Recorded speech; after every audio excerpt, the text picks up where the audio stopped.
But after the last episode we did, something came up, some words. So we thought, actually, we've got a new segment here straight away.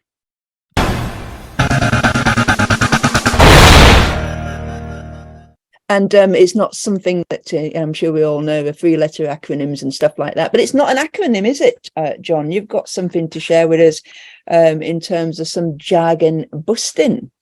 We talked about low code and no code and what those meant. So I'm just going to share that really, really quickly now.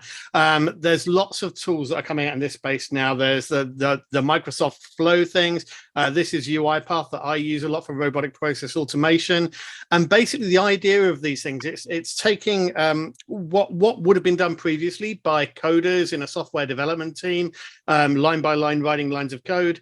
A lot of people have been working hard to try and make that processing power more accessible to people who aren't programmers. So things like sort of Microsoft Flow, Microsoft Apps, and also things like UiPath, introducing these interfaces that don't require you to do much coding, low code or no code, as they're called.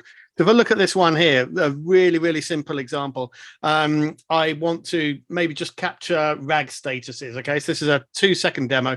I want an input dialog asking somebody to tell me what their RAG status is. So I've just dragged and dropped an input dialog into a flow. So say I want to have a dialog. I'm going to say RAG status.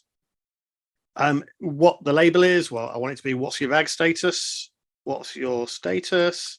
I could have them type it into a box. I want to do multiple choice. I want a choice of red. Do we use yellow or amber? I'm going to use amber. Been working with some Americans recently, so they use yellow rather than amber, but let's go with that there. And I want to save the output of that because I want to use that somewhere else. So I'm going to save that as a variable. What should we call it? RAG status or something.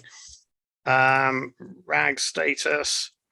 So we're not writing any code. We've got this low code environment where we're dragging and dropping boxes in to be able to help us do it instead of trying to open up a scary coding app or something like that.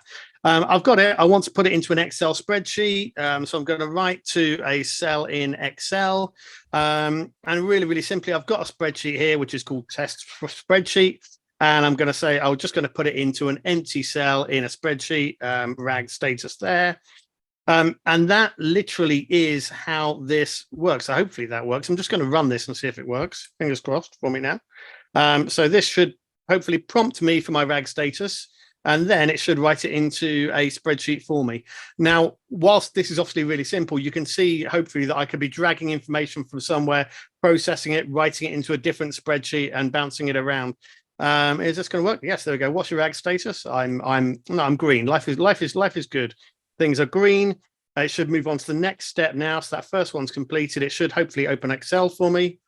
And it should pop that into Excel for me and write it into that first cell there, which it is doing annoyingly on the other screen. So you haven't seen it.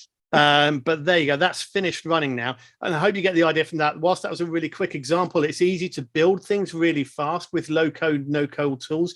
You don't need to be a software developer, but you can use it to build more and more advanced tools. So you can scrape information from one place, put it into a different one. I could use that to send emails out once I'd collected RAG statuses from everybody, upload it into SharePoint and various things. So there you go. That's in a nutshell, when we're talking about low code, no code environments, that's the sort of drag and drop interface that we're talking about when we're talking about those kind of tools.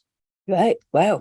Excellent. Well, as Faye said, she's only had a go with her daughter, helping her with the coding homework. I love the fact that the kids are doing all this kind of stuff. But it's so unfortunately it's going to be in our world as well, because Office 365 continues to grab the headlines in PMO world, with people trying out the things like the Power Apps and stuff like that. So.